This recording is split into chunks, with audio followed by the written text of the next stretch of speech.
ஆண்டவரும் இரட்சகருமாகிய இயேசு கிறிஸ்து இனிய நாமத்தில் உங்கள் யாவருக்கும் அன்பின் வாழ்த்துக்களை தெரிவித்துக் கொள்கிறேன். அருமையான தேவ பிள்ளைகளே, மறுபடியும் உங்களை சந்திப்பதில் நான் மிகுந்த மகிழ்ச்சி அடைகிறேன். ஆமென். ஒவ்வொரு வாரமும் இந்த யூடியூப் சேனல் மூலமாக எங்களை சந்திப்பதில் மிகுந்த மகிழ்ச்சி அடைகிறேன். அருமையான தேவ பிள்ளைகளே, இன்றைக்கு கூட கர்த்தருடைய வார்த்தைக்கு நேராக கடந்து செல்வோம். ஒரு நிமிடம் கண்களை மூடி நாம் ஜெபிக்கலாமா? அன்பு தகப்பனே, இந்த நல்ல வேளைக்காய் உமக்கு நன்றி சொல்லுகிறோம். ஆவியாயும் ஜீவனமா இருக்கிற வார்த்தை இப்பொழுது எங்களுக்கு வெளிப்படும்படியாய் ஜெபிக்கிறோம்ப்பா. லீதியாளின் இருதயத்தை திறந்த என் ஆண்டவர் எங்க எல்லாருடைய இருதயங்களை திறக்கும்படியா நாங்க ஜெபிக்கிறோம். ஆண்டவரே, நீங்க பேசும்ப்பா, நாங்க கேட்கிற ஆண்டவரே. ஆண்டவரே, உமக்கு ஸ்தோத்திரம். ஹல்லேலூயா, உமக்கு ஸ்தோத்திரம். வார்த்தைகளை தடை பண்ணுகிற எல்லா பொல்லாத கிரியைகள் இயேசுவின் நாமத்தில் செயலற்று போகும்படியாய் ஜெபிக்கிறோம். கிருபைக்கு ஒப்பு கொடுக்கிறோம். பொறுப்பெடுத்துக் கொள்ளும் இயேசுவின் மூலம் ஜெபம் கேளும் பிதாவே, ஆமென். எடுத்து வாசிக்க கேட்கலாம். ஏசாயா தீர்க்கதரிசன புஸ்தகம் 35ஆம் அதிகாரம் 10வது வசனத்தை வாசிக்க கேட்போம். கர்த்தரால் மீட்கப்பட்டவர்கள் திரும்பி ஆனந்த களிப்புடன் பாடி சீயோனுக்கு வருவார்கள். நித்திய மகிழ்ச்சி அவர்கள் தலைமேல் இருக்கும். மகிழ்ச்சி அவர்கள் தலைமேல் இருக்கும். சந்தோஷமும் மகிழ்ச்சியும் அடைவார்கள். சஞ்சலமும் தவிப்பும் ஓடிப்போம். ஆமென். எத்தனை அருமையான வாக்குத்தத்தம். அருமையான தேவ பிள்ளைகளே, வேதத்துல இப்படி பல வாக்குத்தத்தங்களை கர்த்தர் நமக்கு கொடுத்திருக்கிறார். ஆமென். அதுல இருக்கிற ஒவ்வொரு வார்த்தையும் நாம் தியானிப்போமானால் மணிக்கணக்கால தியானிப்போம். ஒவ்வொரு வார்த்தையிலையும் அப்படிப்பட்ட பொக்கிஷங்கள் அடங்கி இருக்கிறத நம்ம பார்க்கிறோம். ஹல்லேலூயா. கர்த்தரால் மீட்கப்பட்டவர்கள் திரும்பி ஆனந்த களிப்புடன் பாடி சீயோனுக்கு வருவாங்களாம். அது மாத்திரம் இல்லாம நித்திய மகிழ்ச்சி அவர் தலைமையில இருக்கும். அது மாத்திரம் இல்லாம சந்தோஷம் மகிழ்ச்சியும் அடைவார்கள். சஞ்சலமும் தவிப்பும் ஓடிப்போம். அல்லேலூயா. தேவ பிள்ளைகளை இதை பார்த்து கேட்டுக்கொண்டிருக்கிற தேவ பிள்ளைய, நிச்சயமா உங்களுக்கும் கர்த்தர் இதான் சொல்லுகிறார். ஆமென். சஞ்சலமும் தவிப்பும் ஓடிப்போம். நித்திய மகிழ்ச்சி உங்க தலைமையில இருக்க போகிறது. அல்லேலூயா. எத்தனை பேரை நம்புறீங்க? இதை விசுவாசிங்க. இதை கேட்கும் போதே இதை விசுவாசிங்க, இதை நம்புங்க. உங்க மேல என்ன சஞ்சலம் தவிப்பு இருக்கோ, உங்க மேல உங்களுக்குள்ள என்னென்ன போராட்டங்கள், பலவீனங்கள், ஒரு என்ன விதமான பாதிப்புகள் இருக்கிறதோ எனக்கு தெரியல. ஆனா தேவ மனுஷனை சொல்றேன், இந்த நாளில இந்த செய்தியை கேட்கிற இந்த வேளையில கர்த்தர் உங்க தலைமையில நித்திய மகிழ்ச்சி வைக்க போறார். இதுவரையிலும் உங்க தலைமையில இருந்தது பாரம், இதுவரையிலும் உங்க தலைமையில இருந்தது கடன் பிரச்சனை, இதுவரையிலும் உங்க தலைமையில இருந்தது பிள்ளைகளை குறித்த காரியங்கள், இதுவரையிலும் உங்க தலைமையில இருக்குது நெருக்கம், போராட்டம், இதுவரையிலும் உங்க தலைமையில இருக்குது நிந்த, அவமானம், இப்படி பல காரியங்களை சொல்லி கொண்டே போகலாம். எதெல்லாம் உங்க தலைமையில இருந்ததோ கர்த்தர், நான் விசுவாசிக்கிற இன்றைக்கு கர்த்தர் அவை எல்லாவற்றும் உங்க தலைமையில இருந்து எடுத்து போட்டுட்டு அதுக்கு மாறா நித்திய மகிழ்ச்சியே. அப்படின்னா the everlasting joy, ஒரு அழியாத மகிழ்ச்சி. ஒரு சினிமா தியேட்டருக்கு போனாக்கா ஒரு 3 மணி நேரம் சந்தோஷமா இருப்பாங்க. ஒரு ஃப்ரெண்ட்ஸ் வீட்டுக்கு, ஒரு ஃபங்க்ஷனுக்கு போகும்போது சில மணி நேரங்கள் மாத்திரம் சந்தோஷமா இருக்கும். மறுபடியும் அதே கவலை, மறுபடியும் அதே போராட்டம், மறுபடியும் அதே பிரச்சனை, மறுபடியும் அதே காரியங்கள். ஆனா அழியாத ஒரு மகிழ்ச்சியை கொடுப்பது நித்திய காலமாய். பிரச்சனைகள் வந்தாலும், போராட்டங்கள் வந்தாலும், பலவீனம் வந்தாலும், கடினமான சூழ்நிலைகள் வந்தாலும், கொரோனா வந்தாலும், எது வந்தாலும் அழியாத சந்தோஷத்தை கொடுக்கிறவர் ஆண்டவர் மாத்திரம். அந்த மகிழ்ச்சி தான் இந்த நாளில கர்த்தர் உங்களுக்கு கொடுக்க விரும்புகிறார். அல்லேலூயா. அதுதான் அங்க சொல்லப்பட்டிருக்கிறது. ஆமென். இதை குறித்து இன்னைக்கு நம்ம பார்க்க போகிறோம். அங்க முதலாவது சொல்லப்பட்டிருக்கு கர்த்தரால் மீட்கப்பட்டவர்கள். ஆமென். இதை கேட்டுக்கொண்டிருக்கிற தேவ பிள்ளையே, நீங்களும் நானும் யார் தெரியுமா? மீட்கப்பட்டவர்கள். ஆமென். நம்ம பாக்கியவான்கள். ஏன்னா நம்ம கர்த்தரால் மீட்கப்பட்டிருக்கிறோம். ஹல்லேலூயா.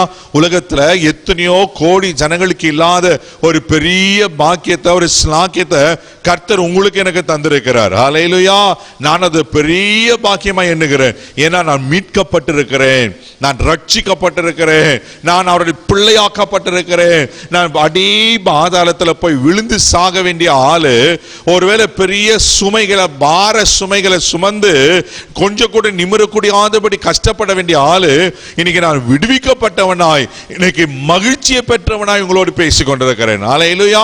அந்த தைரியம் எனக்கு 100% இருக்கு. தேவ பிள்ளைகளே, கர்த்தர் உங்களையும் ரட்சித்திருக்கிறார். ஆமென். நம்ம ஆண்டவர் யார்?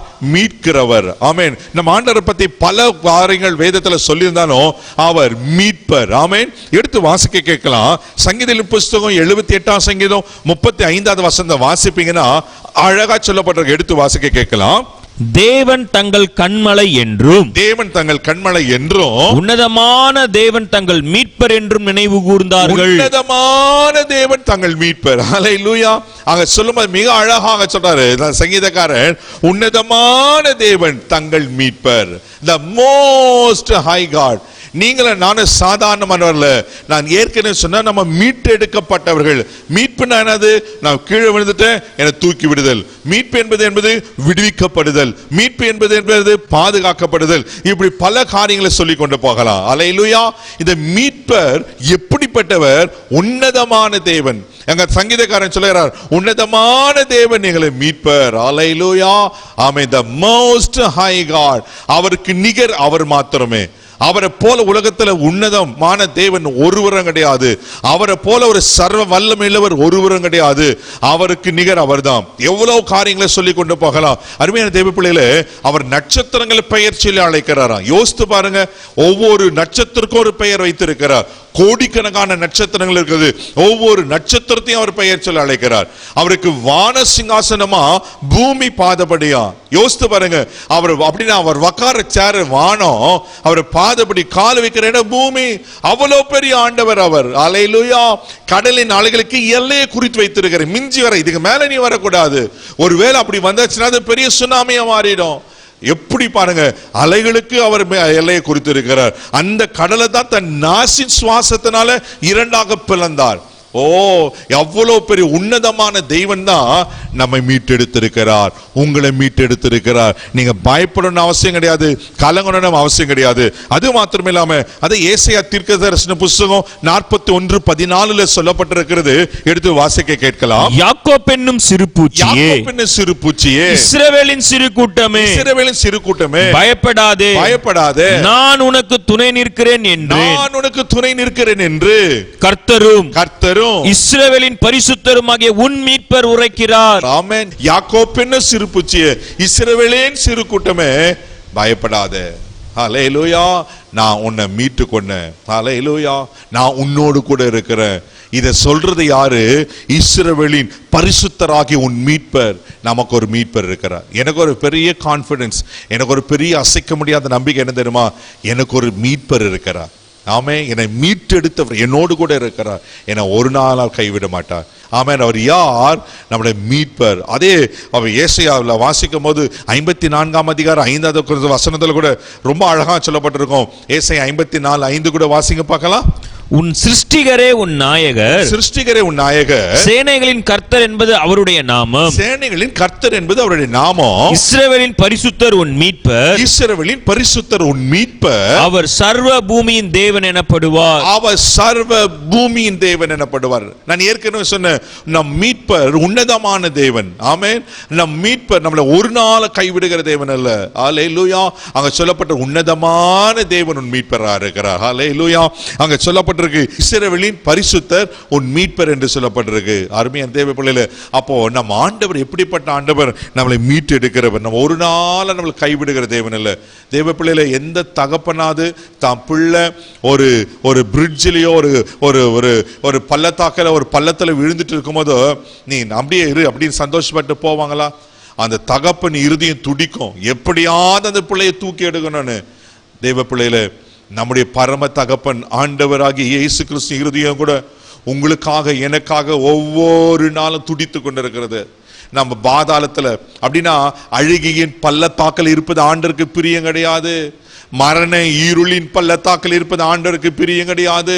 ஒருவேளை எப்படிப்பட்ட பள்ளத்தாக்கில் நீங்க விழுந்து கிடக்கிறீங்க? ஒருவேளை பாவத்தின் பள்ளத்தாக்கில் விழுந்து கிடக்கிறீங்களா? ஒருவேளை அழுகையின் பள்ளத்தாக்கில் விழுந்து கிடக்கிறீங்களா? ஒருவேளை சாபத்தின் பள்ளத்தாக்கில் விழுந்து கிடக்கிறீங்களா? ஒருவேளை மந்திர கட்டுகளின் பள்ளத்தாக்களை விழுந்து கிடக்கிறீங்களா? தேவ பிள்ளையை கர்த்தர் உன்னை மீட்டெடுப்பதற்கு, உங்களை தூக்கி எடுப்பதற்கு ஆயத்தம் உள்ளவரா இருக்கிறார். ஆமென், ஆமென். நிச்சயமா சொல்றேன், நீங்க அப்படி பள்ளத்தாக்கல, பாதாளத்துல, அடி பாதாளத்துல நீங்க அழுகையில, வேதனையில, கண்ணீர்ல இருப்பது, பாவத்துல, சாபத்துல இருப்பது ஆண்டவருக்கு பிரியம் இல்லை. 100% நான் சொல்றேன். ஹல்லேலூயா. அதனால தான் நம்மளை மீட்டெடுக்க முடியாதான் உலகத்துக்கு வந்தார். ஆமென். வேதம் சொல்லுகிறது, எடுத்து வாசிக்க கேட்கலாம். உபாகமம் புஸ்தகம் 15ஆம் அதிகாரம் 15வது வசனத்தை வாசிப்பீங்கன்னா அழகாக சொல்லப்பட்டிருக்கும். எடுத்து வாசிக்க கேட்கலாம்.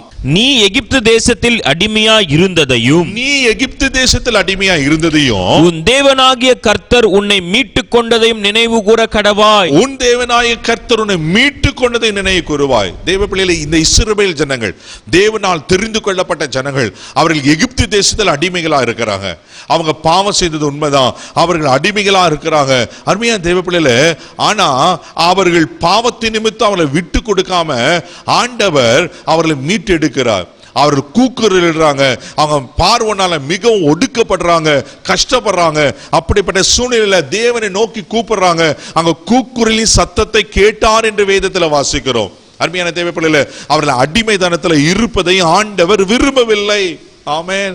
அதுதான் உண்மை. அவர் அடிமைத்தனத்திலிருந்து கர்த்தர் மோசேயை எழுப்பி கர்த்தர் மீட்டெடுக்கிறார். ஒன்னு சொல்லட்டுங்களா, இதை பார்த்து கேட்டுக்கொண்டிருக்கிற தேவ பிள்ளைகளே, நீங்கள் அடிமை தனத்தில் இருப்பது ஆண்டவருக்கு பிரியமில்லை. ஒரு சாபத்துல, ஒருவேளை பாவத்துல, ஒருவேளை வியாதியில, ஒருவேளை என்னென்ன காரியங்களை நீங்க அடிமைப்பட்டு இருக்கிறீங்க. சிலருக்கெல்லாம் சில விட முடியாத பாவமா இருக்கலாம். ஆமென். சில விட முடியாத பாவமா இருக்கலாம். எப்படி வெளியே வருது?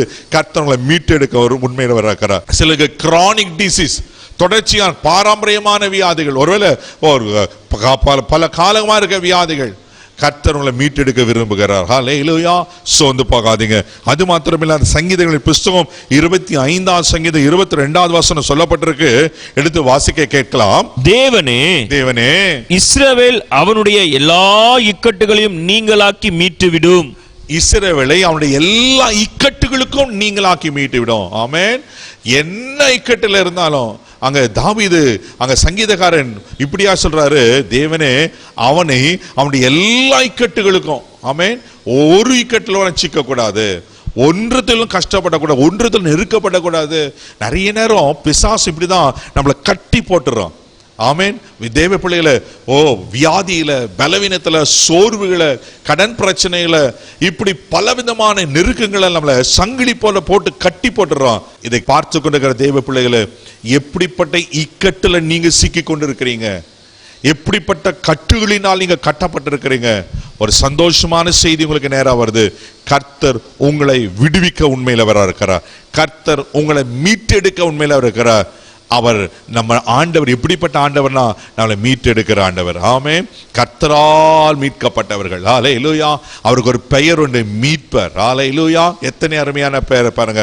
அருமையான தேவ பிள்ளைகளே, கர்த்தர் நம்மளை எப்படி மீட்டெடுத்தார்? எடுத்து வாசிக்க கேட்கலாம். மத்திய சுவிசேஷம் 20ஆம் அதிகாரம் 28வது வசனத்தை கூட வாசிக்க கேட்போம். அப்படியே மனுஷகுமாரன் ஊழியம் கொள்ளும்படி வராமல், ஊழியம் செய்யவும் அநேகரை மீட்கும் பொருளாக தம்முடைய ஜீவனை கொடுக்கவும் வந்தார் என்றார். ஜீவனை கொடுக்க வந்தார், அநேகரை மீட்கும் பொருளாக. அநேகர் என்ற வார்த்தையில ஆண்ட்ரூஸும் இன்க்ளூட் ஆயிருக்கிறேன். ஆமென். நீ இதை பார்த்து கொண்டிருக்கிற தேவ பிள்ளை, நீங்களும் அதுல இன்க்ளூட் ஆயிருக்கிறீங்க. உங்களையும் என்னையும் மீட்கும்படியாதான் இயேசு உலகத்துக்கு வந்தார். ஆமென். எப்படி அவர் மீட்டெடுத்தார்? தன் ஜீவனை கொடுத்து. அவர் பிதாவின் மடிவிலே அவர் செல்ல பிள்ளையா இருந்திருக்கலாம். ஆனா அது அவர் எண்ணாமல் பிதாவின் சித்தத்துக்கு கீழ்ப்படிந்து நம்மை மீட்டெடுக்கும்படி, என்னை மீட்டெடுக்கும்படிக்கு அவர் தன் ஜீவனை அர்ப்பணித்து, ஜீவனை கொடுத்து நம்மளை மீட்டெடுத்தார். எவ்வளோ பெரிய பாக்கியம் பாருங்க. அருமையான தேவ பிள்ளைகளே, அந்த சத்தியத்தை நம்ம நன்கு அறிந்திருக்கிறோம். இயேசு எனக்காக ரத்தம் சிந்தினதினால், இயேசு எனக்காக உயிரை கொடுத்ததினால், இயேசு எனக்காக அவமானப்படுத்தப்பட்டனால், இயேசு எனக்காக சிலுவையை சுமந்தபடினால், இயேசு எனக்காக சிலுவையில் அறையப்பட்டபடினால், இயேசு எனக்காக சிலுவையில் தன் ஜீவனை கொடுத்தபடினால் இன்னைக்கு நான் மீட்டெடுக்கப்பட்டவனா இருக்கிறேன். நான் அடிமை கிடையாது. ஹல்லேலூயா, ஹல்லேலூயா. பாவம் செய்கிற எவனும் பாவத்துக்கு அடிமையா இருக்கிற வேதம் சொல்லுகிறது. தேவ பிள்ளைகளே, இந்த பாவத்தின் அடிமைத்தனத்திலிருந்தும் சாபத்தின் அடிமைத்தனத்திலிருந்தும் அந்தகார இருளின் அடிமைத்தனத்தில் மீட்டெடுக்க முடியாதா இயேசு தன் ஜீவனை கொடுத்து நம்மளை மீட்டெடுத்துக்கிறார். ஹல்லேலூயா. இது உண்மையான சத்தியம். ஹல்லேலூயா. அருமையான தேவ பிள்ளை, 1 தீமோத்தேயுவின் புஸ்தகம் 2ஆம் அதிகாரம் 6ஆம் வசனத்தை வாசிப்போமானால் மிக அழகாக சொல்லப்பட்டிருக்கும். எடுத்து வாசிக்க கேட்கலாம். 1 தீமோத்தேயு 2ஆம் அதிகாரம் 6ஆம் வசனம் வாசிங்க பார்க்கலாம். எல்லோரையும் மீட்கும் பொருளாக தம்மை ஒப்பு கொடுத்த மனுஷனாகிய கிறிஸ்து இயேசு அவரே. ஹல்லேலூயா. எல்லாரையும் மீட்கும் பொருளாக தன்னை ஒப்பு கொடுத்த. ஆமென். ஆண்டவர் தன்னையே ஒப்பு கொடுக்கிறார். அப்படின்னு டெடிகேட் பண்றாரு. எதுக்கு டெடிகேட் பண்றாரு? எல்லாரும் வாழணும் தான் பிறப்பாங்க, ஆனா இவர் சாகணும்னு பிறந்தாரு. ஆமென். இவர் உலகத்துக்கு வந்ததே, இவர் பிறந்தது எதுக்குன்னா நமக்காக சாகும்படிக்கு. ஏன்னா அவர் மரித்தால் தான் நான் மீட்டெடுக்கப்பட முடியும். அவர் மரித்தால் தான் எனக்கு ஜீவன் வரும். அவர் மரித்தால் தான் எனக்கு உயிர் வரும். அவர் மரித்தால் தான் அழியாத அந்த வாழ்வை நான் பெற்றுக் கொள்ள முடியும். ஹல்லேலூயா. ஹல்லேலூயா. இதுல இன்னொரு பெரிய சந்தோஷமான காரியம் இருக்கு. இயேசு மரித்து மண்ணோடு மண்ணா போயிட விடவில்லை. ஹல்லேலூயா. இன்றைக்கும் உலகத்துல ஒரே ஒரு கல்லறை திறந்திருக்குமானால் அது இயேசுவின் கல்லறை மாத்திரம்தான். அவர் மரித்தார், என்னை மீட்டெடுக்க தன் ஜீவனை ஒப்பு கொடுத்தார். அவர் மரித்து 3ஆம் நாள் உயிரோடு எழுந்து விட்டார். இன்னைக்கு அவர் ஜீவித்தார், அரசால இருக்கிறார். அவருக்குள்ள இருந்த அந்த ஜீவன் தான் எனக்குள்ள இருக்கு. அவருக்குள்ள இருந்த ஜீவன் தான் உங்களுக்குள்ள இருக்கிறது. அதனால தான் நீங்களும் நான் வாழ்ந்து கொண்டிருக்கிறோம். ஆமென். இது எத்தனை பெரிய பாக்கியம். ஹல்லேலூயா. தேவ பிள்ளைகளே, அது மாத்திரமே இல்லாம தீத்துவின் புஸ்தகம் 2ஆம் அதிகாரம் 14ஆம் வசனத்தை கூட வாசிக்க கேட்கலாம். அவர் நம்மை சகல அக்கிரமங்களின்றி மீட்டுக்கொண்டு ஓகே தமக்குரிய சொந்த ஜனங்களாகவும் ஓகே நற்கிரியைகளை செய்ய பக்தி வைராக்கியம் உள்ளவர்களாகவும் நம்மை சுத்திகரிக்கும்படி ஓகே நமக்காக தம்மை தாமே ஒப்பு கொடுத்தார். ஆமென். நான் ஏற்கனவே சொன்னேன், நமக்காக தம்மை தாமே ஒப்பு கொடுத்தார். எப்படி ஒப்பு கொடுத்தார்? தன் ஜீவனை கொடுத்து ஒப்பு கொடுத்தார். ஹல்லேலூயா. அது மாத்திரமில்லாம எதுக்காக ஒப்பு கொடுத்தாங்க? பெரிய பட்டியல் அங்க சொல்லப்பட்டிருக்கு. இங்க வாசிப்பீங்கன்னா, அவர் சகல அக்கிரமங்களிலும் மீட்டுக்கொண்டு, ஒன்னு அக்கிரமங்களிலிருந்து மீட்டுக் கொள்றார். 2வது தனக்குரிய சொந்த ஜனங்களாகவும், அவருக்கு சொந்த ஜனங்களா, அவருடைய பிள்ளைகளா, அவருக்கு உரியவர்களாய் நம்மளை மாற்றுபடிக்கு. 3வது நற்கிரிகளை செய்ய பக்தி வைராக்கியம் உள்ளவர்களாகவும் படி நம்மை சுத்திகரிக்கும்படிக்கு. இதுதான் மிக முக்கியமான காரியம். நற்கிரிகளை செய்யும்படிக்கு. இயேசு உலகத்தில் நன்மை செய்கிறவராய் சுற்றி தெரிந்தாரா? இன்னைக்கு அவர் செய்த நன்மையை இன்னைக்கு உலகத்துக்கு வெளிப்படுத்துவதற்கு, உலகத்துக்கு காண்பிப்பதற்கு ஆட்கள் இல்லை. ஏன் ஆண்டவர் உங்களை மீட்டெடுத்தார்? ஏன் தன் ஜீவனை கொடுத்து ஒப்பு கொடுத்து நம்மளை மீட்டெடுத்தார்னாக்கா, அருமையான தேவ பிள்ளைகளே, நற்கிரிகளை செய்ய பக்தி வைராக்கியம் உள்ளவர்களாகவும் நம்மை சுத்திகரிக்கும்படிக்கு. ஹல்லேலூயா. பக்தி வைராக்கியம் உள்ளவர்களாய், பக்தி வைராக்கியம் உள்ளவர்களாய் நற்கிரிகளை செய்யணும். நல்ல கிரியை செய்யணுங்க. இந்த உலகத்துல நற்கிரிகளை செய்கிறதுக்கு ஆட்கள் இல்லை. தேவ பிள்ளைகளே, அது குறைஞ்சிடுச்சு. யார் கர்த்தரால் மீட்கப்பட்டவர்களோ அவர்கள் தான் நற்கிரிகளை செய்ய முடியும். யார் ரட்சிக்கப்பட்டிருக்கிறோ அவர்கள் தான் நற்கிரிகளை செய்ய முடியும். ஹல்லேலூயா. அது மாத்திரமே இல்லாம நமக்காக தம்மை தாமே ஒப்பு கொடுத்தார். நற்கிரிகள் செய்ய முடியும், தமக்காம ஒப்பு கொடுத்தா. ஹல்லேலூயா. எவ்வளவு பெரிய பாக்கியம் பாருங்க, எவ்வளவு பெரிய காரியங்கள். அப்போ நம்மளை மீட்டெடுத்தது சும்மா கிடையாது. இத்தனை காரியங்கள், தன் ஜீவனை ஒப்பு கொடுத்து நம்மளை மீட்டெடுத்துக்கணும். இத்தனை பெரிய ஆசீர்வாதங்கள் இருக்கிறத பார்க்கிறோம். 1 பேதுருவின் புஸ்தகம் 1ஆம் அதிகாரம் 18வது வசனம் 19வது வசனத்தை வாசிப்போம்னா இன்னும் அழகாக சொல்லப்பட்டிருக்கும். எடுத்து வாசிக்க கேட்கலாம். உங்கள் முன்னோர்களால் பாரம்பரியமாய் நீங்கள் அனுசரித்து வந்த வீணான நடத்தை நின்று ஓகே அழிவுள்ள வஸ்துக்களாகிய வெள்ளினாலும் பொன்னினாலும் மீட்கப்படாமல் குற்றமில்லாத மாசற்ற ஆட்டுக்குட்டியாகிய கிறிஸ்துவின் விலையேற பெற்ற இரத்தத்தாலே மீட்கப்பட்டீர்கள் என்று அறிந்திருக்கிறீர்களோ. ஓ ஜீசஸ், எவ்வளவு அழகா சொல்லப்பட்டிருக்கு. தெய்வ பிள்ளைகளே, அங்க பாருங்க 19வது வசனம், குற்றமில்லாத மாசற்ற ஆட்டுக்குட்டியாகிய கிறிஸ்துவின் விலையேறப்பட்ட ரத்தத்தினாலே மீட்கப்பட்டீர்கள் என்று அறிந்திருக்கிறீர்களே. நீங்கள நானும் எப்படி மீட்டெடுக்கப்பட்டோம்? நான் ஏற்கனவே சொன்ன, தன் ஜீவனை ஒப்பு கொடுத்தார். தன் ஜீவனை எப்படி ஒப்பு கொடுத்த தெரியுமா? கடைசி சொட்டு ரத்தத்தையும் சிந்தி நமக்கு ஒப்பு கொடுத்தார். ஆமென். அருமையான தேவ பிள்ளைகளே, இந்த ரத்தத்தை தான் உயிர் இருக்கிறது வேதம் சொல்லுகிறது.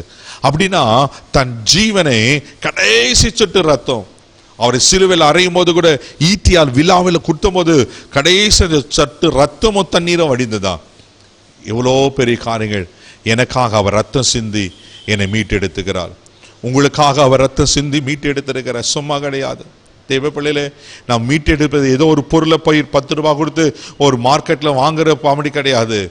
அவர் தன்னையே அர்ப்பணித்து, தன்னையே ஒப்பு கொடுத்து, தன்னையே தன்னுடைய ஜீவனையே கொடுத்து, தன்னுடைய எல்லா ரத்தத்தையும் பரிசுத்தமான அந்த ரத்தத்தை சிந்திதான் கர்த்தர் உங்களை எங்களை மீட்டு எடுத்திருக்கிறார். ஹல்லேலூயா.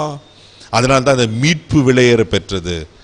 மீட்பர் எப்படி உன்னதமான தேவனோ, மீட்பர் எப்படி சர்வ வல்லமையுள்ளவரோ, மீட்பர் எப்படி ஒரு பெரிய ஆண்டவரா இருக்கிறாரோ, அவருடைய அந்த மீட்பு விலையேற பெற்றது. ஹல்லேலூயா.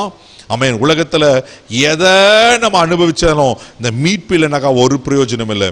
அதனால வேதம் சொல்லுகிறது, மனுஷன் உலகம் முழுவதும் ஆதாயப்படுத்திக் கொண்டாலும் தான் ஆத்மாவை நஷ்டப்படுத்தினா என்ன லாபம்?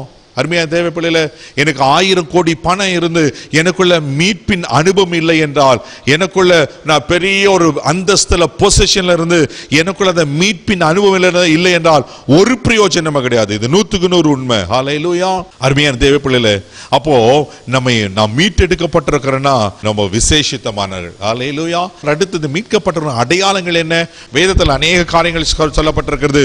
ஒரு சில காரியங்களை காண்பிக்கிற சங்கீத புஸ்தகம் 51 சங்கீதம் 12ஆம் வசனத்தை வாசிக்க கேட்கலாம். உமது இரட்சணியத்தின் சந்தோஷத்தை திரும்ப எனக்கு தந்து, உம்முடைய இரட்சணியத்தின் சந்தோஷத்தை திரும்ப எனக்கு தந்து, உற்சாகமான ஆவி என்னை தாங்கும்படி செய்யும். உற்சாகமான ஆவி என்னை தாங்கும்படி செய்யும். ஆமென். தாவீதுங்க இந்த சங்கீதத்தை எழுதுகிறார். உமது இரட்சணியத்தின் சந்தோஷத்தை திரும்ப எனக்கு தந்து. ஏற்கனவே அந்த ரட்சிப்பின் சந்தோஷத்தை அவர் பெற்றுக் கொண்டிருக்கிறார். அதனாலதான் ஒரு சாதாரண ஆடிமைப்பனாக இருந்தவங்க கர்த்தர் அரசனாய் மாற்றுகிறார். அருமையான தேவ பிள்ளை, ஆனா அவருக்குள்ள ஒரு அடிசறுக்கல் வருகிறது. அவன் பாவம் செய்கிறான். பாவம் செய்தவனே அந்த சந்தோஷத்தை இழந்து போகிறான். தேவ பிள்ளை, அப்போ நான் மீட்கப்பட்டவன கர்த்தர் எனக்கு கொடுக்கிற விலை மதிக்க முடியாத ஒரு பெரிய அனுபவம், ஒரு பெரிய எக்ஸ்பீரியன்ஸ் என்னன்னா, ஆமென், எனக்குள்ள ஒரு மகிழ்ச்சி இருக்கும். ஹல்லேலூயா. ஆமென். அது உலகம் கொடுக்கிற பிரகாரம் அல்ல, இது உலகத்தால கொடுக்க முடியாத ஒரு சந்தோஷம். அருமையான தேவ பிள்ளைகளே, பாடுகள் இருக்கும், நெருக்கங்கள் இருக்கும், உபத்திரங்கள் இருக்கும், ஒருவேளை வெறுமை இருக்கும், 1000 காரியங்கள், ஆமென், எல்லாமே எதிர்மறையா இருந்தாலும் அந்த ரட்சிப்பின் சந்தோஷமானது ஒரு நாள் குறையாது. அதுதான் ஆண்டவர் கொடுக்கிற ஒரு பெரிய பாக்கியம். ஹல்லேலூயா. தேவ பிள்ளைகளே, அங்க ரட்சணித்த சந்தோஷத்தை திரும்ப எனக்கு தந்து, அவன் பாவம் செய்யறான், பாவம் செஞ்சிடணும், அந்த சந்தோஷம் அவனை விட்டு விலகி போகிறது. ஆனா தாவீது மறுபடியும் ஆண்டவர்களை கேட்கிறாரு, உங்க ரட்சணித்த சந்தோஷம் எனக்கு தாங்க ஆண்டவரே. அப்ப நான் மீட்கப்படும் போது எனக்கு கிடைக்கிற முதல் அனுபவம் என்னன்னா, ஒரு மகிழ்ச்சியை கொடுக்கிறார். ஹல்லேலூயா. வேதத்தில் வாசிக்கிற சந்தோஷமா இருங்க, கர்த்தருக்குள்ள சந்தோஷமா இருங்கள் என்று. கர்த்தருக்குள்ள சந்தோஷமா இருக்க எப்ப முடியும்னா, இந்த ரட்சிப்பின் சந்தோஷத்தை பெற்றுக்கொண்டால் ஒழியே நான் கர்த்தருக்குள்ள சந்தோஷமா இருக்க முடியாது. ஹல்லேலூயா. தெய்வ பிள்ளைகளே, வேதத்தில் நிறைய காரியங்களை அறிந்திருக்கிறோம். அது லூக்கா எழுதின சுவிசேஷம் 15ஆம் அதிகாரத்தில் வாசிங்கன்னா, அங்க 3 விதமான உவமைகள் சொல்லப்பட்டிருக்கும். ஒரே ஒரு காரியத்தை குறித்து 3 பகுதிகள் சொல்லப்பட்டிருக்கும். முதலாவது, ஒரு 100 ஆடுள்ள மனுஷனுக்கு அவன் என்ன பண்ணா, ஒரு ஆடு தொலைந்து போகிறது. அவன் மறுபடியும் அதை தேடி கண்டுபிடித்து எடுத்த உடனே அவன் சந்தோஷப்படுகிறான். இரண்டாவது, 10 வெள்ளி காசுள்ள ஒரு ஸ்திரீ 1 வெள்ளி காசை இழந்து போகிறாள். அவர் மறுபடியும் தேடி வீட்டை கூட்டி பெருக்கி அந்த வெள்ளி காசை கண்டுபிடித்தோன்னு மிகுந்த சந்தோஷம் அடைகிறாள். மூன்றாவது, ஒரு தகப்பனுக்கு 2 குமாரர் இருக்கிறார்கள். இளைய மகன் தகப்பன் பேச்சை கேட்காம தான் இஷ்டமாக வாழ்வதற்கு, உலகத்தின் சந்தோஷத்தை, உலகத்தின் பாவ காரியங்களை அனுபவிப்பதற்காக தகப்பனை விட்டு போகிறான். ஆனால் பணத்தெல்லாம் செலவழிந்த பின்பு அவன் ஒரு அநாத போல ஆக்கப்படுகிறான். ஹல்லேலூயா. அவன் மறுபடியும் தகப்பனை வீட்டுக்கு வரணும்னு அவன் புத்தி தெளிந்து தகப்பனை தேடி வரும்போதுதான் தகப்பன் எப்போ வருவாரோன்னு பார்த்து கொண்டிருக்கிறார். தேவ பிள்ளைகளே, அது மாத்திரமே அவன் தூரத்தில் வருகிறதை கண்டு அவனை கட்டி அணைத்து முத்தமிட்டு, என் மகன் மரித்தான், அவன் மீண்டும் வந்திருக்கிறான் சொல்லி ஒரு பெரிய சந்தோஷத்தை, விருந்தை உண்டு பண்ணுகிறதை பார்க்கிறோம். ஹல்லேலூயா. அங்கேயும் தகப்பன் சந்தோஷப்படுகிறார். தேவ பிள்ளைகளே, ஒரு ரட்சிப்பின் அனுபவத்துல முதல் இருக்கிற காரியம் என்னவென்றால் ஒரு மகிழ்ச்சி இருக்கும். அதுதான் ரட்சிப்பின் சந்தோஷம். அது உலகத்தால கொடுக்க முடியாது, அது தேவனால மாத்திரம் தான் கொடுக்க முடியும். ஆமென். அந்த சந்தோஷத்தை கர்த்தர் நம்மளுக்கு தருகிறதை நாம் பார்க்கிறோம். ஹல்லேலூயா. அருமையான தேவ பிள்ளைகளே, அப்ப முதலாவது நான் மீட்கப்பட்ட உடனே எனக்கு கிடைப்பது மகிழ்ச்சி. ஹல்லேலூயா. இந்த மகிழ்ச்சிக்கு தான், இந்த சந்தோஷத்துக்கு தான் உலகம் எதிர்பார்த்து கொண்டிருக்கிறது. எங்கேயாவது போனா மகிழ்ச்சியா கிடைக்காதா? எங்கேயாவது போனா எத்தனை பேர் எனக்கு தெரியும், எத்தனை பேர் இப்படியாப்பட்ட ஒரு நிம்மதி கிடைக்காதா, ஒரு சந்தோஷம் கிடைக்காதா, ஒரு சமாதானம் கிடைக்காத அலைந்து திரிந்து கொண்டிருக்காங்க. தேவ பிள்ளைகளே, கர்த்தர் உங்களை என்னையும் அந்த மகிழ்ச்சியினால் நிரப்பியிருக்கிறார். ஹல்லேலூயா. இரண்டாவது, இந்த மீட்கப்பட்டவங்களுடைய அடையாளம் என்ன? எடுத்து வாசிக்க கேட்கலாம். ஏசாயா 33ஆம் அதிகாரம் 6வது வசனத்தை கூட வாசிக்க கேட்போம். பூரண ரட்சிப்பும் ஞானமும் அறிவும் உன் காலங்களுடைய உறுதியாய் இருக்கும். ஓகே. கர்த்தருக்கு பயப்படுதலே அதன் பொக்கிஷம். அருமையான தேவ பிள்ளைகளே, அந்த பூரண ரட்சிப்பு உறுதியா இருக்குமா? அப்படின்னா ஸ்டெபிலிட்டி என்று சொல்லப்பட்டிருக்கு. நான் ரட்சிக்கப்பட்டேன்னா உடனே கர்த்தர் என்ன பண்ண திடப்படுத்துகிறார், என்ன உறுதிப்படுத்துகிறார். எதுக்கு உறுதிப்படுத்துகிறார்? அவருக்குள்ள நிலைத்திருப்பதற்கு. ஹல்லேலூயா. இன்னைக்கு கிறிஸ்தவ வாழ்க்கை என்பது நாணல் போல இன்னைக்கு என்ன பண்ணனாக்கா அலசடிப்படுகிறதா இருக்கிறது. ஆனா தேவ பிள்ளைகளே, நீங்களும் நானும் உறுதியா இருக்கணும். எதுல உறுதியா இருக்கணும்? வசனத்துல உறுதியா இருக்கணும், பரிசுத்தத்தில் உறுதியா இருக்கணும், கனி கொடுக்கிற வாழ்க்கையில உறுதியா இருக்கணும், சாட்சியில வாழ்க்கையில உறுதியா இருக்கணும், கர்த்தரோடு நடக்கிறதுல உறுதியா இருக்கணும், ஊழிய செய்தல உறுதியா இருக்கணும். இப்படி பல காரியங்களை சொல்லிக் கொண்டே போகலாம். இன்னைக்கு நிறைய பேருக்கு அந்த ஸ்திரத்தன்மை இல்லாதனாலதான், அந்த ஸ்டெபிலிட்டி இல்லாதனாலதான் இன்னைக்கு என்ன பண்ணனாக்கா இங்கும் அங்கமா அலச்சடி பறிஞ்சுக்கிறோம். சில ரட்சிக்கப்படுவாங்க, திடீர்னு பார்த்தா ஆளே காண மாட்டாங்க. பார்த்தா உலகத்துக்குள்ள போயிட்டு இருப்பாங்க, உலகத்தின் சிற்றின்பங்களுக்கு, உலகத்தின் பாவத்துக்குள்ளுக்கு. தேவ பிள்ளையே, ரட்சிக்கப்பட்டவர்கள், மீட்டெடுக்கப்பட்டவர்கள் ஒரு நாளும் உலகத்துக்கும் உலகத்தின் பாவத்துக்கும் போக கூடாது. வேதம் திட்டமாய் சொல்லுகிறது, உலகத்தில் உள்ளவைகள் அன்பு கூறாதிருங்கள். ஏன்னா உலகத்துல என்ன இருக்குன்னா கண்களின் நிச்சயம் இருக்கு, மாம்சத்தின் நிச்சயம் இருக்கு, ஜீவனத்தின் பெருமை இருக்கு, பாவம் நிறைந்திருக்கிறது. உலகம் பொல்லாங்கினால் நிறைந்திருக்கிறது வேதம் சொல்லுகிறது. இந்த உலகத்தின் மதி பிசாசு அவன் எல்லா இடத்திலையும் இருளை உண்டு பண்ணி பாவத்தை உண்டு பண்ணி வைத்திருக்கிறான். தேவ பிள்ளைகளே, அப்போ நீங்க நானும் இப்படிப்பட்ட உலகத்துல வாழ்ந்தாலும் ஸ்திரத்தன்மையா இருக்கணும், ஸ்டெபிலிட்டியா இருக்கணும், உறுதியா இருக்கணும். தேவ பிள்ளை, அதுதான் ஆண்டவர் விரும்புகிறார். நம்ம உறுதியா இருக்க வேண்டும் என்பதை ஆண்டவர் விரும்புகிறார். நம்ம மீட்கப்பட்டோன்னா ஆண்டவனை கொடுக்கிற அடையாளமே தான். முதல் சொன்ன சந்தோஷம். ரெண்டாவது, நம்ம எப்படி பிரச்சனைகள் வந்தாலும் போராட்டங்கள் வந்தாலும் நம்ம ஆண்டவருக்காக நிற்கிறோம். அவர் நான் மீட்டு எடுக்கப்பட்டதுனால எப்பவுமே எனக்கு சந்தோஷம் தான், எனக்கு பிரச்சனை வராது, போராட்டம் வர நான் சொல்ல வரல. கிறிஸ்தவ வாழ்க்கை என்பது பஞ்சிமத்தை கிடையாது. கிறிஸ்தவ வாழ்க்கை என்பது போராட்டம் நிறைந்ததுதான். கிறிஸ்தவ வாழ்க்கை என்பது சோர்வுகள் வரும், நிறைய பாடுகள் வரும், உபத்திரம் இருக்குதான். ஆனா உலகத்துல உபத்திரம் உண்டு, திடன் கொள், நான் உலகத்தை ஜெயித்தேன் ஆண்டவர் சொல்லியிருக்கிறார். இயேசுக்கு பாடுகள் இருந்தது, இயேசுக்கு உபத்திரம் இருந்தது, இயேசுக்கு போராட்டங்கள் இருந்தது. இயேசு பேய் பிடிச்ச பெயல்செபூல் என்று சொன்னாங்க. இயேசுக்கு எதிரான ஜனங்கள் இருந்தார்கள். ஆனால் அவர் பிதாவின் சித்தத்தை செய்வதில் உறுதியா இருந்தார். தேவ பிள்ளையே, நீங்கள நானும் பரலோக ராஜ்யத்தை போய் சேருகிறவர்களும் நமக்கு போராட்டங்கள் உண்டு. ஆனா கர்த்தருக்குள்ள நான் உறுதியா இருக்கணும். ஆமென். எதிலே அப்ப என்னை உறுதிப்படுத்துவது எது? எடுத்து வாசிக்க கேட்கலாம். யூதாவின் புஸ்தகம் 24ஆம் வசனத்தில் வாசித்தீங்கன்னா ரொம்ப அழகாக சொல்லப்பட்டிருக்கும். எடுத்து வாசிக்க கேட்கலாம். வழுவாதபடி உங்களை காக்கவும் தமது மகிமையுள்ள சன்னிதானத்தில் மிகுந்த மகிழ்ச்சியோடு உங்களை மாசற்றவர்களாய் நிறுத்தவும் வல்லமை உள்ளவரும். அல்லேலூயா. நம் ஆண்டவர் எப்படிப்பட்டவர்? வழுவாதபடி காக்கிறவர். பிசாசு செய்யற வேலை என்ன தெரியுமா? எப்படியாவது நம்ம வழிக்கு விழணும், எப்படியாவது பின் வாங்கி போகணும், எப்படியாவது அவனை என்ன பண்ணனாக்கா ஆண்டவர் அன்பை விட்டு பிரிக்கணும். இப்படிதான் போராடுறான். ஆனா ஆண்டவர் நம்ம ஒரு நாள் வழுவாதபடிக்கு அதுல சொல்லப்பட்டிருக்கு, மாசற்றவர்களாய், குற்றம் இல்லாதவர்களாய் அவருடைய சன்னிதானத்துல போய் நாம் நிக்கணும். தேவ பிள்ளைகளே, அவரை மீட்டெடுத்து நான் அம்போன்னு விட்டு விடல. அவர் எனக்காக ஒரு வாசஸ்தலத்தை ஆயத்த பண்ணி இருக்கிறாரு. அவர் போகும்போது சொல்லிட்டு போனாரு, நான் போய் உங்களுக்கு ஒரு வாசஸ்தலத்தை ஆயத்த பண்ணின பின்பு நான் வந்து உங்களை என்னிடத்துல சேர்த்துக் கொள்ளுவேன். ஆண்டவர் ஏன் உலகத்துக்கு வந்தார்? ஏன் என்னை மீட்டெடுக்கணும்? அவரோடு கூட ஆயிரம் ஆயிரம் ஆயிரம் ஆண்டுகளாய் வாழும்படிக்கு, அவரோடு கூட இருக்கும்படிக்கு, எனக்காக ஆயத்த பண்ணப்பட்டிருக்கிற பரலோக ராஜ்யத்தை சுதந்தரிக்கும்படிக்கு கர்த்தர் என்னை மீட்டெடுத்தார். ஆமென். அந்த சுதந்திரிக்கணும்னா உலகத்தை நான் வாழும்போது உறுதியா இருக்கணும், மாசற்றவர்களாய் தேவனுக்கு முன்னாடி கரைப்படாதவனாய் நான் நிக்கணும். ஆமென். அது என்னுடைய பலத்தால முடியாது, உங்களுடைய பலத்தால முடியாது. அதுக்கு தான் பரிசுத்த ஆவியானவர் பலன் வேணும். அல்லேலூயா. அதுக்கு தான் ஆண்டவர் நம்மளுக்கு போகும்போது நான் போய் உங்களுக்கு ஒரு தேற்றரவாளனை அனுப்புகிறேன்னு சொல்லி பரிசுத்த ஆவியானவரை நமக்கு தந்தர்லி இன்றைக்கு இந்த காலகட்டங்களில் பரிசுத்த ஆவியானவர் மூலமாய் நம்ம பலப்படுத்தி கொண்டிருக்கிறார். அல்லேலூயா. நம்ம வசனத்தை வாசிக்க ஜெபிக்க பரிசுத்த ஆவியில நிறைந்து பரிசுத்த ஆவியினோடு வாழ, பரிசுத்த ஆவியினோடு நடக்கும்போது நாம் உறுதிப்பட்டிருப்போம். ஆமென். பிரச்சனைகள் வரும், போராட்டம் வரும், பலவீனங்கள் வரும். நான் திரும்ப சொல்றேன், நான் பிரச்சனைகள் வராதுன்னு சொல்ல வரல, வரும். ஆனா கர்த்தருக்குள்ள நாம உறுதியா இருக்கணும். நெகேமியாவின் புஸ்தகம் 8ஆம் அதிகாரம் 10ஆம் வசனம் பின்பகுதியை வாசித்தீங்கன்னா மிக அழகாக சொல்லப்பட்டிருக்கும். எடுத்து வாசிக்க கேட்கலாம். கர்த்தருக்குள் மகிழ்ச்சியா இருப்பதே உங்களுடைய பலன் என்றார். கர்த்தருக்குள்ள மகிழ்ச்சியா இருப்பதே உங்களுடைய பலன். அல்லேலூயா. தேவ பிள்ளைகளே, அப்போ எனக்குள்ள பலன் இருந்தா தான் உறுதியா இருக்க முடியும். அப்போ நான் கர்த்தருக்குள்ள மகிழ்ச்சியா இருக்கணும். அல்லேலூயா. நான் ஏற்கனவே சொன்ன பரிசுத்த ஆவியினால உண்டாகிற பலன். ஆமென். அருமையான தேவ பிள்ளை, அப்ப நீங்க கர்த்தருக்குள்ள எந்த அளவுக்கு நீங்க மகிழ்ச்சியா இருக்கிறீங்களோ அவருக்குள்ள நீங்க சந்தோஷமா இருக்கிறீங்க, பலனா இருப்பீங்க, உறுதியா இருப்பீங்க. பிரச்சனைகள் வந்தாலும் போராட்டங்கள் வந்தாலும் சத்துரு 1008 தாக்குதல் உங்களுக்கு விரோதமாய் எய்தாலும் நீங்க பயப்பட மாட்டீங்க.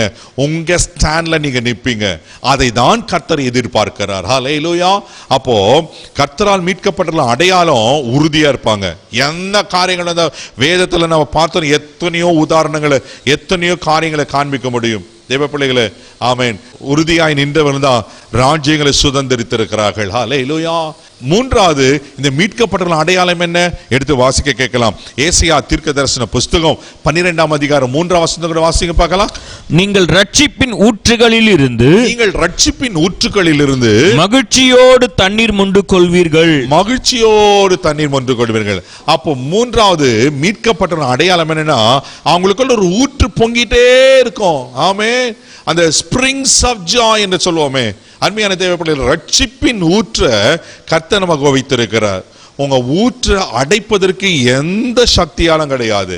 ஆமென். அதனால இயேசு சொல்றாரு, யோவான் சுவிசேஷம் 7ஆம் அதிகாரம் 37-38 வசனங்களை வாசிப்பீங்கன்னா அங்க அழகா சொல்லப்பட்டிருக்கு. எடுத்து வாசிக்க கேட்கலாம். பண்டிகையின் கடைசி நாளாகிய பிரதான நாளிலே இயேசு நின்று சத்தமிட்டு ஒருவன் தாகமாய் இருந்தால் என்னிடத்தில் வந்து பானம் பண்ண கடவன். வேத வாக்கியம் சொல்லுகிறபடி என்னிடத்தில் விசுவாசமாய் இருக்கிறவன் எவனோ, என்னில் விசுவாசமாய் இருக்கிறவன் எவனோ அவன் உள்ளத்திலிருந்து ஜீவ தண்ணீர் உள்ள நதிகள் ஓடும் என்றார். உள்ளத்திலிருந்து ஜீவ தண்ணீர் உள்ள நதிகள் ஓடுமா? அவரை விசுவாசித்து அவரால் நாம் மீட்டெடுக்கப்பட்ட போது எனக்குள்ள ஒரு நீரூற்று திறக்கப்படுகிறது. அருமையா தேவ பிள்ளைகளே, இதுதான் உண்மை. ஹல்லேலூயா. அவன் உள்ளத்திலிருந்து ஜீவ தண்ணீர் உள்ள நதிகள் புறப்படுமா? ஆமென். தேவ பிள்ளைகளே, ஆமென். அப்படியே அவருக்குள்ள அந்த ஜீவ ஊற்று இருக்கு. அந்த ஜீவற்றை எனக்குள்ள வைத்திருக்கிறார், நமக்குள்ள வைத்திருக்கிறார். இந்த நதி பாயிர இடங்களில் ஆரோக்கியம் உண்டாகும். இந்த நதி பாயிர இடங்களில் செழிப்பு உண்டாகும். இந்த நதி பாயிர இடங்களில் பரிசுத்தம் உண்டாகும். உங்களுக்குள்ள இருக்கிற அந்த நதி, உன் பரிசுத்த ஆவியின் நதி, இயேசுக்குள்ள அந்த நதி பாயிரங்களை பரிசுத்தமா. ஆமென். அருமையான தேவ பிள்ளைகளே, இதுல இன்னொரு காரியம் உங்களுக்கு காண்பிக்கிறேன். நான் மாத்திரம் பரிசுத்தம் அடைவதில்லை, என் மூலமா அநேகரை கர்த்தர் பரிசுத்தமாக்கிறார். ஆமென். நான் மாத்திரம் செழிப்பு ஆசீர்வாதமா இருப்பதில்லை, என் மூலமா அநேகரை கர்த்தர் செழிப்பாக்கி ஆசீர்வதிக்கிறார். அல்லேலூயா. ஆண்டவர் அதை தான் விரும்புகிறார். ஆமென். அப்ப பாருங்க, அப்போ மீட்கப்பட்ட அடையாளம் எனக்குள்ள ஒரு நீரூற்று பொங்கி வரும். இந்த நீரூற்று சாதாரணமான நீரூற்று இல்ல, அது ஊழியம் செய்ய வைக்கிற நீரூற்று. அதை யோவான் சுவிசேஷம் 4ஆம் அதிகாரம் 29வது வசனத்தை வாசித்தீங்கன்னா அங்க அழகா சொல்லப்பட்டிருக்கும். எடுத்து வாசிக்க கேட்கலாம். யோவான் 4ஆம் அதிகாரம் 29ஆம் வசனத்தை வாசிக்க பார்க்கலாம். நான் செய்த எல்லாவற்றையும் ஒரு மனுஷன் எனக்கு சொன்னார், அவரை வந்து பாருங்கள், அவர் கிறிஸ்துதானோ என்றால். ஆமென். பாருங்க, ஒரு சமாரிய பெண், பாவத்துல சிக்கப்பட்டிருக்கிற பெண், ஏற்கனவே அவர் ஒரு விபச்சாரி, ஏற்கனவே அவருக்கு 5 புருஷர்கள் இருக்கிறார்கள். அப்படிப்பட்டவள் இயேசுவை சந்திக்கிறா. இயேசுவை சந்தித்த உடனே அவருக்குள்ள இருக்க அந்த நீரூற்று பொங்கி அவளுக்குள்ள வந்தபோது அவள் என்ன செய்கிறார், ஒரு நொடி பொழுதுல அவர் மாறுகிறாள், அவர் வாழ்க்கை மாறுகிறது. உடனே அவர் ஊருக்குள்ள போயிட்டு அவர் சுவிசேஷம் அறிவிக்கிறார். என் வாழ்க்கை அப்படியே சொல்லிட்டாரு, வந்து பாருங்க, அவர் மேசையாவா வந்து பாருங்கள். தேவ பிள்ளைகளை பாருங்க, இயேசுக்குள்ள அந்த நீருற்று அந்த சமாரிய ஸ்திரீக்குள்ள வந்த உடனே அவள் ஒரு சுவிசேஷியாய் மாறி போய் சகல ஜனங்களுக்கும் இயேசுவை அறிமுகப்படுத்துகிறாள். தேவ பிள்ளைகளே, உங்களுக்குள்ள எனக்குள்ள அந்த நீருற்று சும்மா கிடையாது. நான் ஏற்கனவே சொன்னது போல இந்த நதி பாயிரங்கள ஆரோக்கியம், இந்த நதி பாயிரங்கள செழிப்பு, இந்த நதி பாயிரங்கள பரிசுத்தத்தை கர்த்தர் கட்டளையிட உண்மையில இருக்கிறார். அல்லேலூயா, ஆமென். அப்போ மூன்றாவது மீட்கப்பட்ட அடையாளம் என்னவென்று சொன்னா, எனக்குள்ள இந்த நீருற்று பொங்கிட்டே இருக்கும். அல்லேலூயா. இந்த நீருற்றை ஒரு நாள் அடைத்து போடாதீங்க, அது பொங்கி பொங்கி பொங்கி பொங்கி வழிந்து ஓடிக்கொண்டே இருக்கணும். அல்லேலூயா. சங்கீதம் 133 அழகா சொல்லப்பட்டிருக்கும், இதோ சகோதரர் ஒருமித்து வாசம் பண்ணுகிற எத்தனை நன்மை இன்பமா இருக்கிறது, அது ஆரோன் சிரசின் மேல் ஊற்றப்பட்டு தாடியில அங்கிகளும் வழியிடுமா இருந்தானே நல்ல தைலத்துக்கு ஒப்பா இருக்கிறதா. ஹல்லேலூயா. அப்படின்னா நீங்க ஆவியானவரோடு கூட ஐக்கியமா இருக்கும்போது, ஆண்டவரோடு கூட ஐக்கியமா இருக்கும்போது உங்க மேல உங்களை அறியாம ஒரு அபிஷேகம் இருக்கிறது. அது அவன் தாடிகளும் அங்கிகளும் வழியிடுமான நல்ல தைலத்துக்கு ஒப்பா இருக்குன்னு சொன்ன போல ஆண்டவர் அந்த அபிஷேகத்தை நிறைப்பதற்கு உண்மையில் இருக்கிறார். ஹல்லேலூயா. நான்காவது இந்த மீட்கப்பட்டவர்கள் அடையாளம் என்ன? சங்கீதத்தின் புஸ்தகம் 116 சங்கீதம் 13வது வசனத்தோட வாசிக்க கேட்கலாம். ரட்சிப்பின் பாத்திரத்தை எடுத்துக்கொண்டு கர்த்தருடைய நாமத்தை தொழுது கொள்வேன். கர்த்தருடைய நாமத்தை தொழுது கொள்வேன். ஆமென். ரட்சிப்பின் பாத்திரம். அப்ப ரட்சிக்கப்படும் போது ஒரு பாத்திரம். அதை நான் எதுக்கு கம்பேர் பண்றேன்? லூக்கா எழுதின சுவிசேஷம் 22ஆம் அதிகாரம் 17வது வசனத்தோட வாசிக்க கேட்கலாம். அவர் பாத்திரத்தை எடுத்து ஸ்தோத்திரம் பண்ணி நீங்கள் இதை வாங்கி உங்களுக்குள்ளே பங்கிட்டுக் கொள்ளுங்கள். அருமையான தேவர்களே, இந்த சம்பவம் பஸ்கா அந்த பண்டிகையில ஆண்டவர் அந்த ராபோஜனத்தை பகிர்ந்து கொடுக்கிறார். அப்போ அவர் பாத்திரத்தை எடுத்து என்ன பண்ணனாக்கா தன் சீஷர்ல கொடுக்கிறார். ஹல்லேலூயா. அது அவருடைய பாடு மரணத்தை நினைவு கூறுவதை நம்ம அறிந்திருக்கிறோம். அப்போ இந்த பாத்திரம் உபத்திரவத்தின் பாத்திரம். தேவ பிள்ளைகள், அப்போ மீட்கப்பட்டவன் ரட்சிக்கப்பட்டவனுடைய அனுபவம் எப்படி இருக்குன்னா, சந்தோஷமா இருக்கிறது மாத்திரமல்ல, உபத்திரமும் இருக்கும், நெருக்கம் இருக்கும், பாடுகள் இருக்கும். கிறிஸ்துவ வாழ்க்கை என்பது, ஆவிக்குரிய வாழ்க்கை என்பது பஞ்சிமத்து உள்ள வாழ்க்கை அல்ல, அது முட்கள் நிறைந்த வாழ்க்கை. ஹல்லேலூயா. கர்த்தருக்காக வைராக்கியமாய் நிற்பது சாதாரணமான அல்ல, கர்த்தருக்காக பரிசுத்தமாய் நிற்பது என்பது சாதாரணமான அல்ல, கர்த்தரோடு கூட ஆவியில் இசைந்து வாழ்வது என்பது சாதாரணமான அல்ல. அநேக பாடுகள் இருக்கு. ஹல்லேலூயா. அந்த பாடுகள், இந்த பாத்திரம் என்னை விட்டு நீங்க கூடமானா நீங்கட்டும் ஆண்டவரை கேட்கிறாரு. அவர் மரணத்தை குறித்து பேசுவோம். ஆண்டவரே, இந்த பாத்திரம் என்னை விட்டு நீங்க கூட நீங்க ஆண்டவரே, ஆனா என் சித்தத்தின்படி அல்ல, உங்க சித்தத்தின்படி ஆகட்டும். அவ பிதாவின் சித்தத்துக்கு தன்னை முழுதுமாய் அர்ப்பணித்தார். தேவ பிள்ளைகளே, நெருக்கம் வரும்போது, உபத்திரம் வரும்போது, பாடுகள் வரும்போது சோர்ந்து போகாதீங்க. பிதாவின் சித்தத்துக்கு இயேசு அர்ப்பணித்தது போல் அவருடைய சித்தத்துக்கு நீங்களும் நானும் ஒப்பு கொடுக்கணும். அல்லேலூயா. நாம் பாடுபடுறோம், சந்தோஷப்படுங்கள் என்று வேதம் சொல்லுகிறது. ஆவிக்குரிய வாழ்க்கையில பாடுகள் உண்டு. அல்லேலூயா. ஆமென். கடைசியா அந்த மீட்கப்பட்ட அடையாளங்கள் என்ன? 5வது நான் வாசிக்க கேட்கலாம். எபேசியரின் புஸ்தகம் 6ஆம் அதிகாரம் 17வது வசனம் கூட வாசிக்க கேட்போம். ரட்சண்யம் என்னும் தலைசீராவையும் தேவ வசனமாகிய ஆவியின் பட்டயத்தையும் எடுத்துக் கொள்ளுங்கள். அங்க ஆர்மர் ஆஃப் காட் பற்றி சொல்லப்பட்டிருக்கு. சர்வாயுத வர்க்கத்தை தொடுத்துக் கொள்ளுங்க. அப்போ ஒரு ரட்சிக்கப்பட்ட மனுஷன் எப்படி இருக்கணும்னாக்கா அந்த சர்வாயுத வர்க்கத்தை தரித்துக் கொள்ளணும். ரட்சண்யம் என்ன தலைசீரா என்று சொல்லப்பட்டிருக்கு. அப்போ அந்த ரட்சிப்புக்கு நாம் பாதுகாக்கப்படுவதற்கு நம்ம என்ன பண்ண, சிந்தை மிக மிக அவசியமா இருக்கிறது. அருமையான தேவர்களே, கிறிஸ்து இயேசு சிந்தையே உங்களுக்குள்ள இருக்க கடவுள் என்ற வேதத்தில் வாசிக்கிறோம். அப்போ அதனால தான் மாம்ச சிந்தை மரணத்தை உண்டு பண்ணும், ஆவியின் சிந்தையோ ஜீவனும் சமாதானம் என்று சொல்லப்பட்டிருக்கு. தேவனுடைய பிள்ளைகளே, அப்போ என் சிந்தையை நான் காத்துக்கொள்வது மிக மிக அவசியமா இருக்கிறது. அப்படி ஆர்மர் ஆஃப் காட் 6 காரியங்கள் மிக அழகாக சொல்லப்பட்டிருக்கும். நம்ம சர்வாயுத வர்க்கத்தை தரித்துக் கொள்ள வேண்டும். அப்ப நான் ரட்சிக்கப்படும் போது இப்படிப்பட்ட அனுபவங்களுக்கு கூட நான் வருகிறேன். முதலாவது ரட்சிப்பின் சந்தோஷத்தை நான் காத்துக்கொள்ளணும். ரட்சிப்பின் சந்தோஷத்தை கர்த்தர் எனக்கு தராரு. 2வது நான் உறுதியா நிற்கணும், அந்த ஸ்டெபிலிட்டியில் இருக்கணும். அவர் வருகிறவர், அவருக்கு முன்னாடி நிற்கும் போது நான் வழுவாதபடி காத்துக்கொண்டு உறுதியா நிற்கணும். 3வது நம்ம பார்த்தோம், அவன் நமக்குள்ள இந்த நீரூற்றுகள் பொங்கி பொங்கி வந்து அது மற்றவங்களுக்கு ஆசீர்வாதமா இருக்கணும். 4வது உபத்திரங்கள், பாடுகள், நெருக்கங்கள் வரும்போது கர்த்தருக்காக நான் வைராக்கியமா நிற்க வேண்டும். 5வது இதெல்லாம் செய்யணும்னா எனக்கு இந்த சர்வாயுத வர்க்கத்தை நான் தரித்து கொண்டவராயிருக்கணும். ஹல்லேலூயா. அருமையான தேவ பிள்ளைகளே, அப்ப இங்க வேதம் சொல்லுகிறது கர்த்தரால் மீட்கப்பட்டவர்கள். ஹல்லேலூயா. அப்போ எவ்வளவு பெரிய சத்தியம் இருக்கு பாருங்க. நீங்களும் நானும் கர்த்தரால் மீட்கப்பட்டவர்கள். ஹல்லேலூயா. கர்த்தரால் மீட்கப்பட்ட அடையாளங்கள் உங்களுக்கு காண்பிச்ச அங்க சொல்லப்பட்டிருக்கிறது. கர்த்தரால் மீட்கப்பட்டவர்கள் ஆனந்த களிப்புடன் பாடி சியோனுக்கு வருவாங்களா. ஆமென். யோபுவின் புஸ்தகம் 6ஆம் அதிகாரம் 2வது வசனத்தை வாசிப்போம்னா அங்க சொல்லப்பட்டிருக்கும். எடுத்து நம்ம வாசிக்க கேட்கலாம். என் சஞ்சலம் நிறுத்தப்பட்டு என் நிர்பந்தம் எல்லா தராசிலும் வைக்கப்பட்டால் நலமாயிருக்கும். அப்ப யோபு பத்தி நன்கு அறிந்திருக்கு. யோபு போல சஞ்சலப்பட்ட மனுஷன் உலகத்துல ஒருவரும் கிடையாது. ஹல்லேலூயா. அவ்வளவு ஒரே நாள்ல 10 பிள்ளைங்க மரிச்சு போறாங்க, ஆடு மாடுகள் எல்லாம் இழந்து போறாங்க. எல்லா காரியத்தையும் நம்ம நன்கு அறிந்திருக்கிறோம். எவ்வளோ பெரிய காரியங்கள் பாருங்க. அப்படிப்பட்ட சஞ்சலத்தை அடைந்த யோபுவை கர்த்தர் விடவே இல்லை. நான் அடிக்கடி சொல்லுகிற காரியம், யோபு தன் உதட்டினால பாவம் செய்யலையா. சொந்த மனைவி, ஆறுதலா இருக்க வேண்டிய மனைவியே தேவனை தூஷித்து ஜீவனை விடு என்று சொல்லுகிறா. அப்படிப்பட்டவர்களை யோபு என்ன பண்ண கர்த்தருக்காக வைராக்கியமா நிற்கிறார். ஆமே. அவர் என்னை கொன்று போட்டாலும் அவர் மேல நான் நம்பிக்கையா இருப்பேன். தேவ பிள்ளைகளே, எவ்வளவு பெரிய காரியங்கள் பாருங்க. ஆனா அப்படிப்பட்ட சஞ்சலத்தின் மத்தியிலும் கர்த்தருக்காக யோபு நின்றனால்தான் முன்னிலைமை பார்க்கல, பின்னலைமை ரட்டத்தினே ஆண்டவர் ஆசீர்வதித்தார். தேவ பிள்ளைகளே, ஒரு நீங்க என்ன சஞ்சலத்தோடு இருக்கிறீங்க, நானுக்கு நம்புறேன் யோபு போல சஞ்சலம் ஆட்கள் யாரும் இருக்க மாட்டீங்க. ஆமே. யோபுக்கு வந்தது போல நம்ம யாருக்கும் வந்ததா இல்ல. சின்ன சின்ன பாடுகள், சின்ன சின்ன உபத்திரங்கள், சின்ன சின்ன காரியங்களை பார்த்து நம்ம சோர்ந்து போயிடுறோம். சோர்ந்து போகாதீங்க. இந்த சஞ்சலமும் தவிப்பும் உங்களை விட்டு ஓடி போகும். ஹல்லேலூயா. நேரம் கடந்து போகிறது, வேகமா நான் போகிறேன்.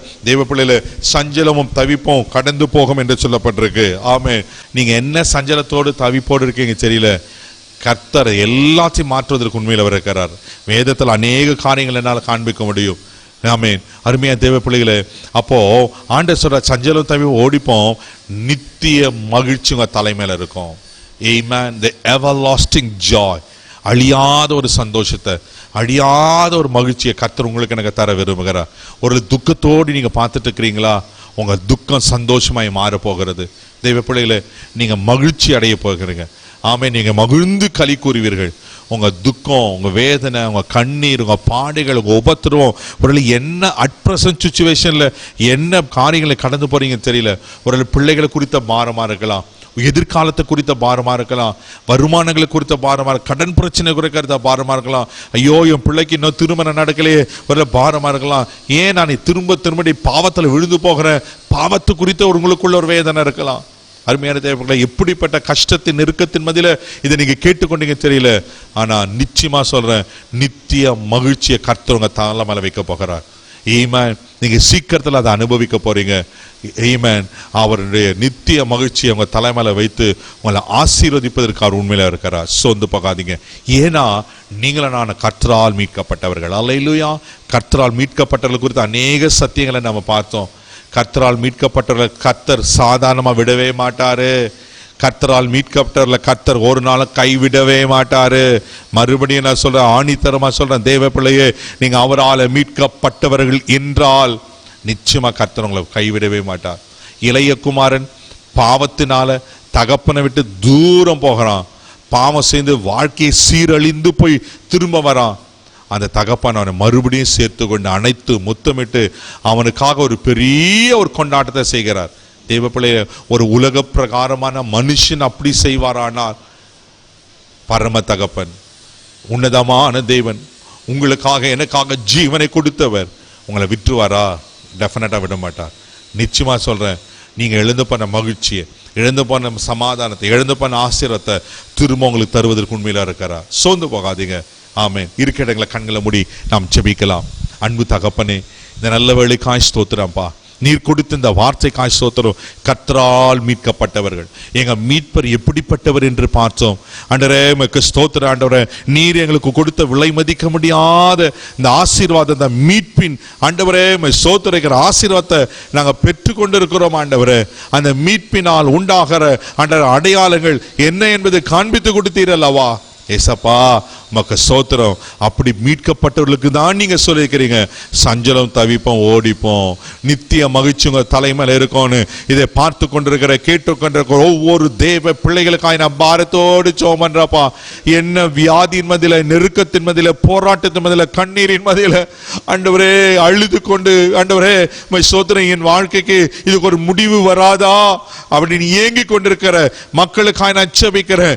எல்லா சஞ்சலமும் தவிப்பும் இந்த நாளோடு முடிவடைவதாக நான் ஜெபிக்கிறேன் ஆண்டவரே.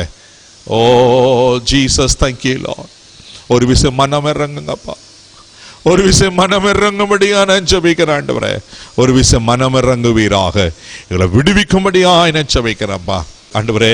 அதே நேரத்தில் இவங்க தலைமையில நித்திய மகிழ்ச்சி இருக்கட்டும் ஆண்டவரே. ஏற்கனவே நாங்க பார்த்தது போலப்பா, என்ன பாரங்களோட எங்க தலைமையில என்ன சுமை இருக்குன்னு தெரியல, இவங்க தலைமையில என்ன நிந்த அவமானம் இருக்குன்னு தெரியல, இவங்க தலைமையில என்ன சாபம் இருக்குன்னு தெரியல, அவை எல்லாவற்றையும் நீர் உடைத்தெறிந்து அதுக்கு மாறா மகிழ்ச்சியை கட்டளிடுங்கப்பா. எங்க ஆத்மா மகிழ்ந்து களி கூறட்டுங்க ஆண்டவரே. அப்பா ஸ்தோத்திரம். பாவம் ஆண்டவரே, எங்க துக்கத்தை பார்த்தது போதும், வேதனையை பார்த்தது போதும், கண்ணீரின் பாதையை பார்த்தது போதும், குறைவுகளை பார்த்தது போதும், வியாதியை பார்த்தது போதும் ஆண்டவரே, கஷ்டத்தை நஷ்டத்தை பார்த்தது போதும் ஆண்டவரே. இனி இவர்கள் மகிழ்ச்சியை காண செய்வீராக. எல்லா ஆசீர்வதியும் கனப்படுத்தும் மகிமை உமக்கு செலுத்துகிறேன் இயேசுவின் மூலம் ஜெபம் கேளும் பிதாவே, ஆமென். அருமையான தேவ பிள்ளைகளே, நிச்சயமா கர்த்தர் உங்க சஞ்சலம் தவிப்பையும் ஓடி போக பண்ணி உங்களை மகிழ்ச்சியை தருவா. சோர்ந்து போகாதீங்க, சோர்ந்து டிஃபரெண்டா ஆண்டவர் பலரோடு பேசுகிறத உணர்கிறேன். உங்க துக்கம் சந்தோஷமாய் மாறும்.